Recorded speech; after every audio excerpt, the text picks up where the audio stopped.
So yun, up na ulit yung server guys. So parang mas smooth siya ngayon compared to dati. Medyo mabagal lang yung internet yung ngayon. So in this video, I'm gonna create a new B guide. So paano nga ba natin pataasin yung BP natin, or ano ba yung mga kailangan natin gawin daily para lumakas yung character natin. So let's start. Ang pinakauna yung gawin, sumali muna kayo sa guild. So sa guild, sign in nyo lang lagi itong yung 100 dragon coin para malaki yung makuha nyo guild currency. And then dun sa skills, yan, upgrade nyo lang, actually kahit lahat yan, ma-upgrade nyo naman yan lahat kasi private server naman to, so madami namang pang upgrade yan. Tapos kung yung guild leader yung sa laboratory na ito, pwede sila mag-research para may additional skills. Kung maganda yung guild na napuntahan nyo, mas maganda. So ayan, tsaka kapag may guild ka, mas magandang mag-run ng mga nest kasi may additional na rewards. So yan, sa ladder, lagi nyo ring i-run yan kasi kasama yan sa daily quest. So kahit mga 5 beses lang a day. Tsaka may reward din yun kung gaano kataas yung ranking mo. So sa gears naman, ayan, so as you can see here, volcano set yung gamit ko, hindi na yung kulay pula na starter. So yan, mabibili mo naman yan sa sa mall, sa may either Dragon Coin Market or Diamond Market, sa may gear lang yan.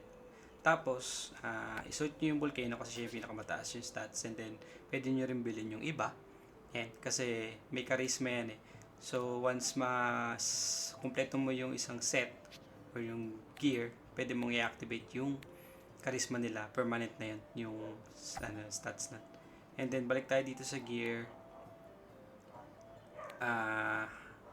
Pwede mo silang i-upgrade, pero hindi pa ata available yun. Hindi ko sure kung saan pa pwedeng kunin yun eh. Pero dito, ayan, Forge, ito yung pwede mo nang gawin. So, yung Forge is mag-a-add lang ng additional stats na random dun sa equipment mo. So, kung Magic ka, mas maganda Magic. And then also, pag gumamit ka ng Forging Stone, sure na may makukuha, hindi mag-fail.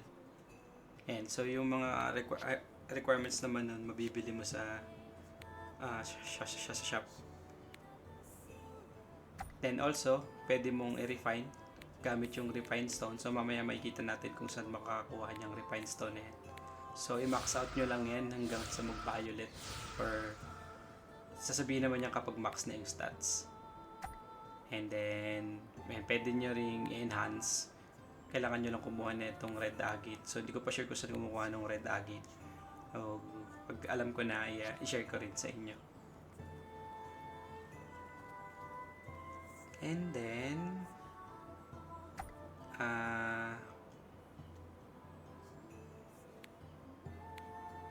dito sa Abyss, dito mo naman makukuha yung accessories. So sa stage or sa chapter 3, yan sa dulo, makukuha mo dyan yung accessories. Also at the same time, dyan mo rin makukuha yung pang-enhance.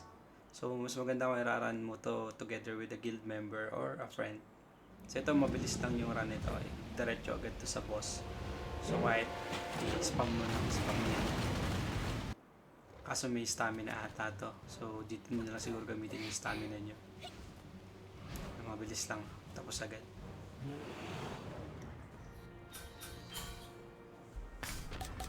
Siyan, makikita mo meron na tayong accessory, meron din tayong refinement stone. And nakakuha pa tayo ng pang pa-level up ng pet. Tapos punta lang dun sa backpack, tapos equip mo lang.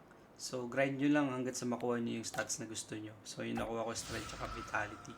So mas maganda sana kung int tsaka HP or int, basta may int since magic tayo. Pwede nyo rin yung i-enhance gamit yung mga refined stone. And then dito sa costume, marami namang free na binibigay. So yun sa akin, kung makikita nyo, ayan, daming pula. So matataas yung stats nyan, since ito yung pinakaunang character na kinarate ko. Ayan.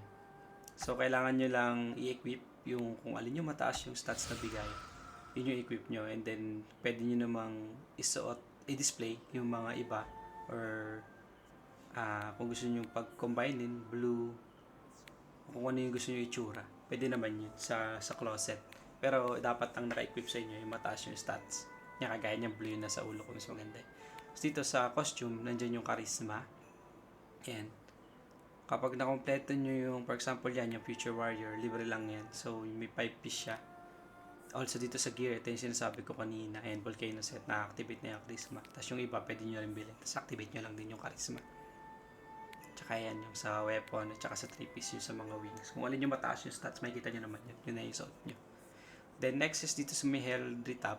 Kung makikita nyo, onti pa lang yung nandito sa akin. So, ito yung second. Mas pinocus ko palakasin yung ano eh. Yung destroyer ko. So, yan. Unlock nyo lang yung 4 na sulok para pwede nyo din silang lagyan ng skill heraldry. So, paano nga ba makakuha ng skill heraldry? Dito lang yan sa nest. So, sa Apocalypse, tapos hard mode, yan. Spam nyo lang din yan. Hanggang sa makuha nyo yung mga skill heraldry na tama dun sa character nyo o yung madalas na ginagamit nyo ng mga skills. Yan. Pwede nyo nang skip to. Or kung gusto nyo din, pwede nyo naman panoodin para makita nyo kung gaano katagal yung isang usual run. So, yan. Pwede sa character, pag barbarian, pag destroyer, mabilis yung run, mabilis na stroke ko yun. Yan.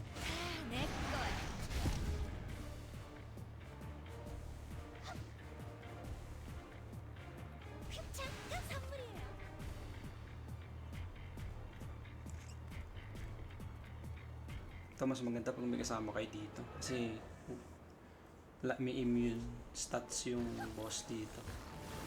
Kung madami kayo di, mas mabilis yung makiklear ito. Maliliit na mobs na to.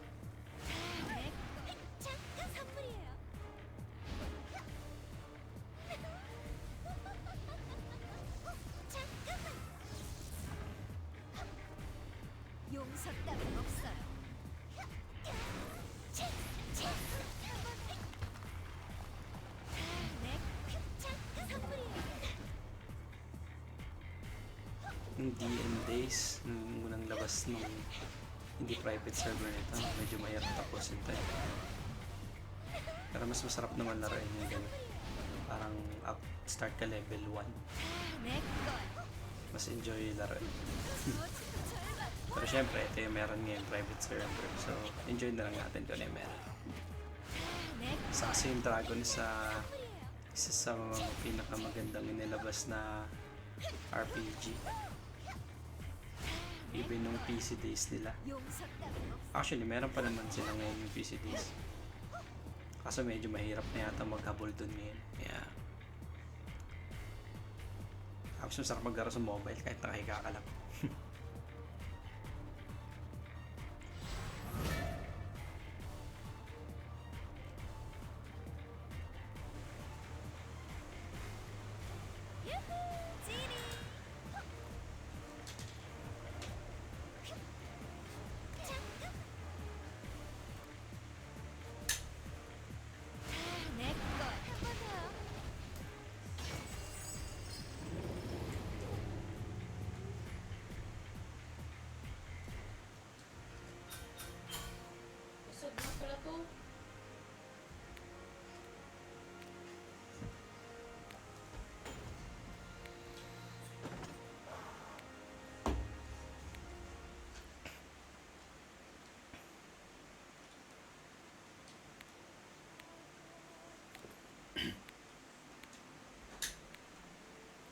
Open nyo lang ulit yung pouch para makuha nyo yung mga heraldry. Yan. Mga skill heraldry na blue. So, din nyo naman din sa suot yan. Pwede nyo i-salvage para makakuha kayo ng shards. Yung shards na yan, pwede nyo gamitin pambili ng mga fully orange na skill heraldry.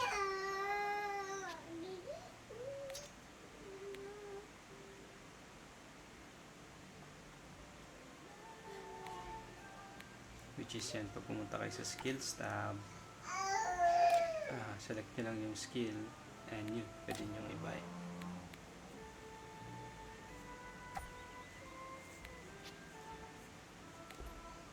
So kulang yung pentan. salvage. Pwede yung salvage yung orange, hindi nyo naman ginagamit. Kaya mas malaki bigay ng ability.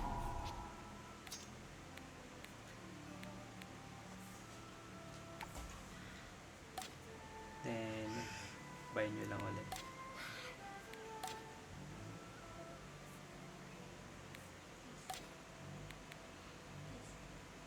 Meron na pala ako.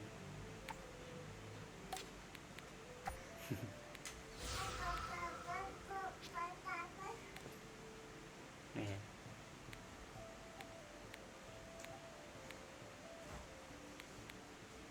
Ayan, so punuin nyo lang yan yung mga skill heraldry.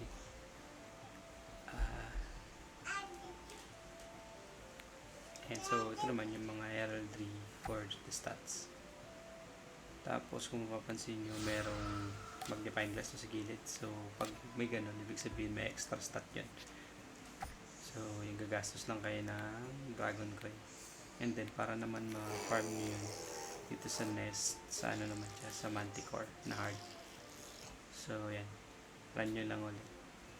Spam nyo lang kung hanggang sa makuha nyo yung mga heraldry na needed nyo. So mas maganda kung pula, so mataas bigay na stats nun. Tapos syempre kung may extra stat, mas maganda. So, pwede nyo rin i-refine. So dito mapapansin nyo medyo mahirap run ng party. So kung okay lang naman sa inyo, mas maganda na lang mag-run ng solo. Hindi naman ganun kahirap, medyo matagal lang i-run yung nest na yun. Depende sa character, sa destroyer ko mabilis lang. Mabilis kasi tumakbo yun.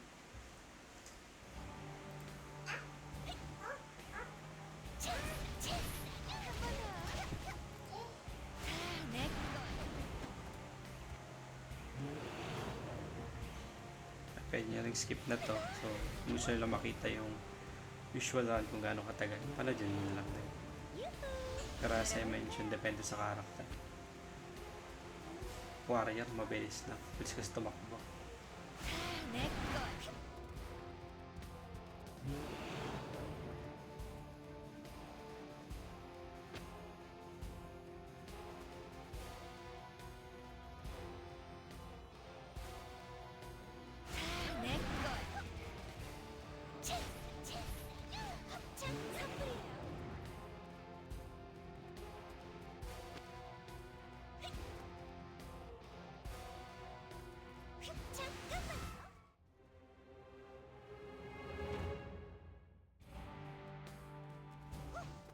용서 따윈 없어.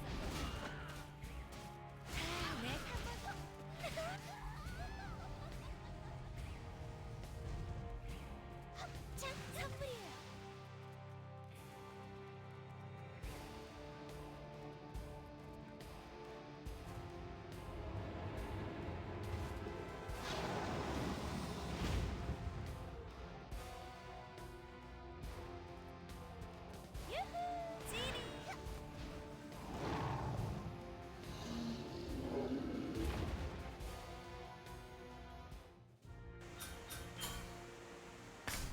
And dito, may reward naman agad yan.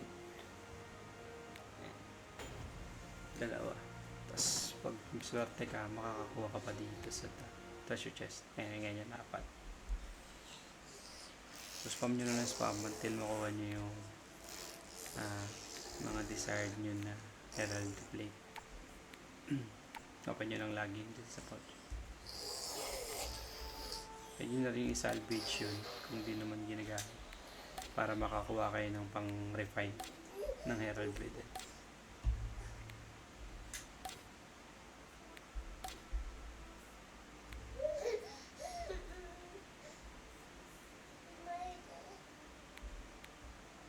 So, yun sa herald. Dito naman tayo sa Jade. So, dito sa Jade, pina-farm din to. Ito yung pina-farm talaga maghapon nung iba. So, yan. Equip nyo lang. Embed nyo lang lahat kung at na sa character nyo. For example, kung magic ka, edi magic attack yung lagay mo. For example, ito yung Kali, magic attack. So, yan. Yung ERG, pinalitan ko na lang din ng crate. So, yan. Strength, vitality, critical damage, critical strike, magic, at saka in. And upgrade nyo lang din ng upgrade. And then, ingat lang dun sa pag-upgrade minsan kasi pagpipindot mo, Dragon Coin na pala yung pinoconsume. So, and dito lang din naman yan sa Cerberus. Hard mode din. And again, mas maganda kung may guildmates ka kasama. Tsaka friend. So, kung wala, solo mo na lang din. Pwede na rin skip to, pero ayan, para makita nyo kung gaano katagal yung isang run. Yahoo! 지리! 자, 선물이에요. 일으켜주렴. 자, 내 거야. 한 번 더요.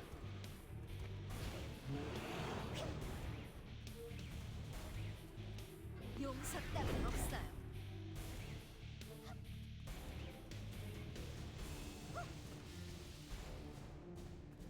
자, 내 거야. 자.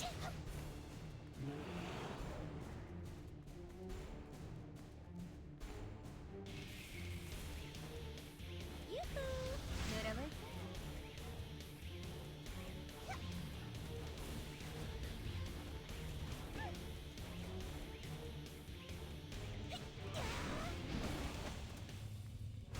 내 거야. 자, 자,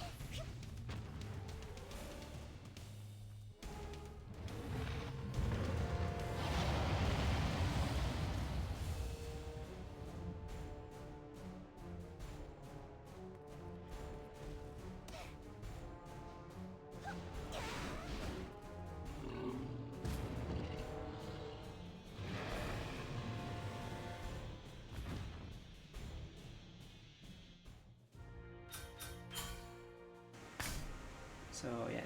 May reward naman agad dyan. Plus yung makukuha mo pa sa chest. Mabilis lang din, 1 minute.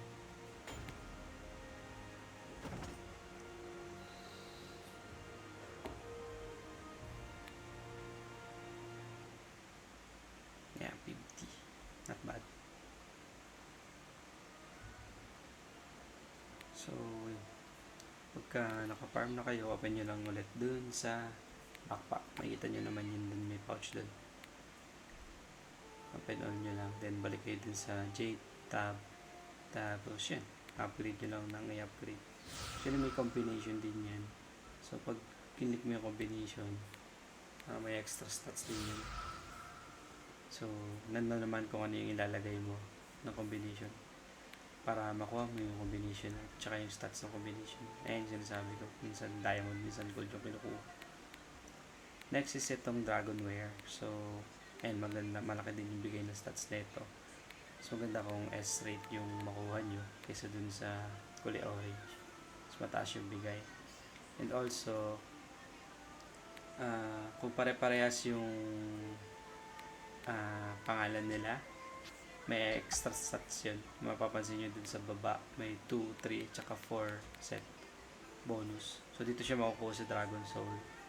Ayan. Pwede nyo i-run din. So, need nyo lang bumili ng Dragon Soul entry ticket.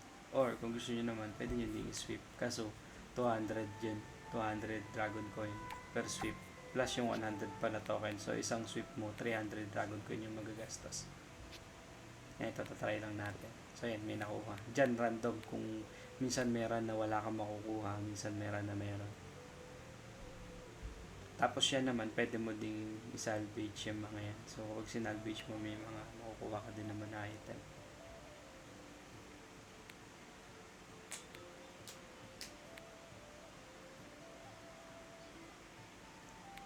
Ayan, sinasabi ko niya, 2. So, 2 may extra ako, 400,000 HP.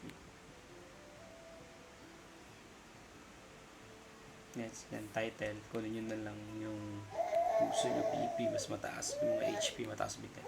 Pero syempre, BP over, ay hindi, stats over BP pa rin. Even the Golden Days ng Dragonest. Meron mga low BP pero ang tataas ng output na damage. Kasi stats yung pinapriority nila, hindi yung BP.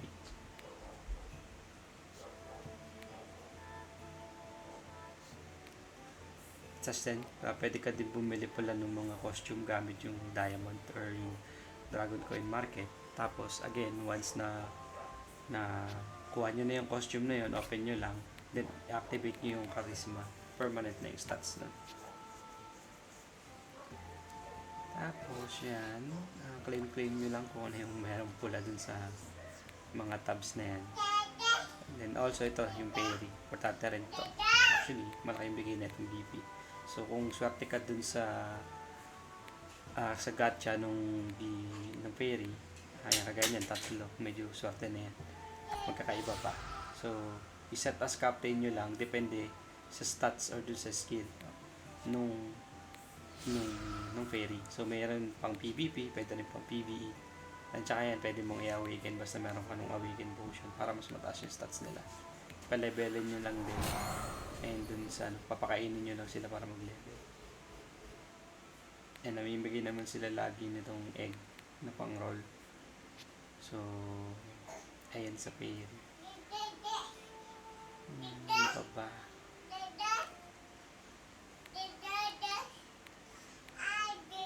Ito yung mount. So, may libre naman. Pero, pwede nyo pa rin bilhin. Or kung swerte ka dun sa Pandora, makakakuha ka na ng mount. At dito, pwede ka din bumili gamit yung Dragon Coin. Kalante naman sa Dragon Coin dito. So, halos every run na puntahan mo, meron kang Dragon Coin na makukuha. Saka ito yung album. Importante rin yan. So, dun mo naman makukuha yan sa Continental Exploration. So, yan. Roll ka lang ng roll dun. Yan. So, 10 times yan a day. Mas maganda kung makukuha mo yung mga chest. Kasi dun ka madalas makakuha ng mga album. Or para ma-unlock mo yung isang buong album. Malaki din bigay ng stats na.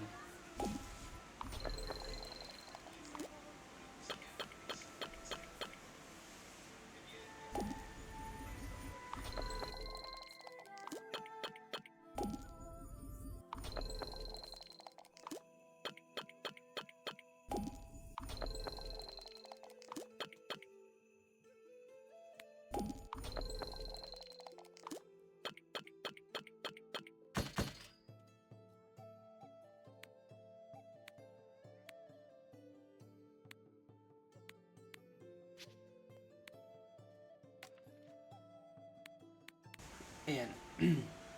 Diyan sa album. Basta may makuha ka naman, lalabas naman magulo notify agad. So, tapos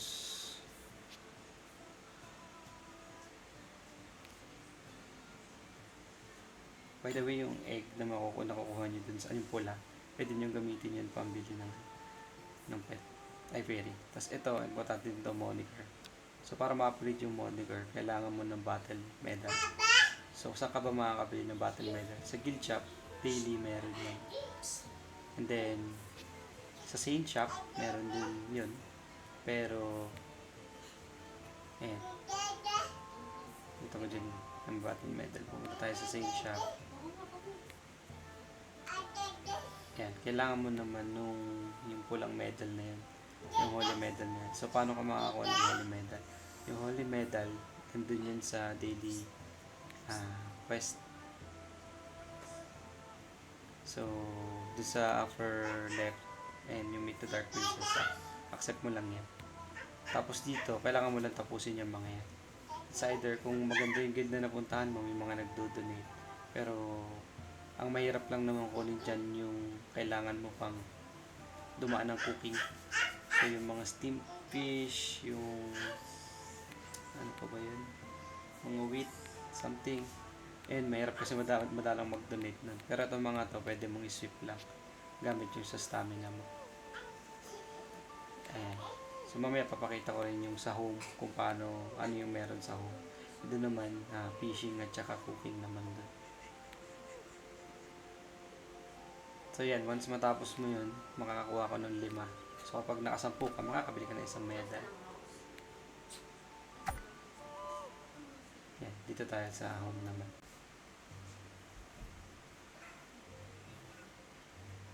So yan, dito sa home, dito ka magtatanim, tsaka magpipishing. So, saan ginagamit yung mga itatanim mo? This for, gagamit mo sa cooking.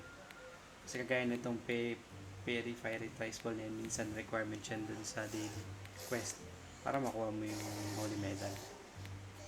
So, minsan, steamed fish, or ano pa ba yung nung nakaraan? Yung pakain sa pet, yung canned food. So, yun naman, level 2. So, para mabilis tumaas yung level mo ng sa cuisine level mo, hindi mo mag-cook na mag-cook. So, suggestion ko is, bilhin mo lahat yung nandun sa home shop daily, kasi daily ata nare-reset yun. So, tapos, itanim mo agad yung wheat seed ng 6 na beses, or, ayan. So, you can see, binibili ko lahat. So, yung wheat seed, itanim mo lang dun. Ito dito. Ayan. Itanim mo 6 na beses, kasi meron dun isa na pwede mo lutuin gamit yung wheat lang. So, pag na-spam mo yun, magle-level 2 ka agad. Ayan. Tapos ito, yung fertilization watering, pest removal, importante yan. For example, yan, need yan watering, pero pest removal yung sinelect ko. Ayan, may sinabi siyang yung growth value niya drop by 10%. So, kapag may crack sa lupa, watering yun. Kapag may parang umuusok-usok, fertilization yun yan. For example yan. So, parang kapag may lumilipad-lipad, pest removal naman yan. Tapos yan, yung fairy goblin na yan, itaboy nyo lang lagi yan. Pag nataboy mo yung 3 times, merong chest na reward. Tapos dito, yan, fishing naman dito. Yan, kahit iwan nyo lang yun habang kumakain, medyo matagal yan. Pero mag-level din naman yung fishing level mo dyan, tsaka dyan mo makukuha yung ibang ingredients sa cooking.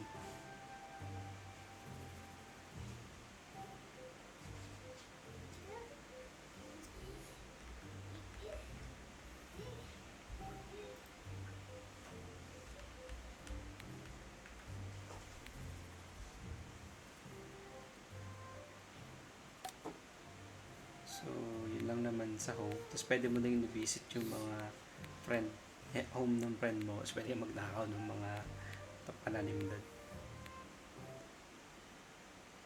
Ayan. So, balik tayo sa city. So, ano pa ba?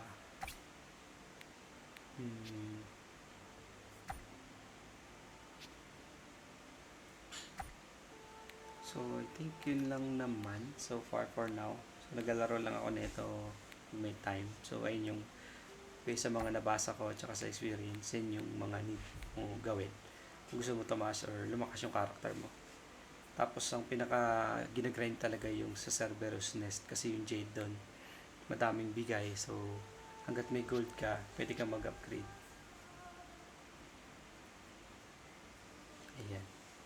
Yung agate na red, di ko pa alam kung saan kinukuha. Pero siguro sa next video. So, yun lang naman. Thank you for watching. Please share, like, subscribe to support the channel. Thank you.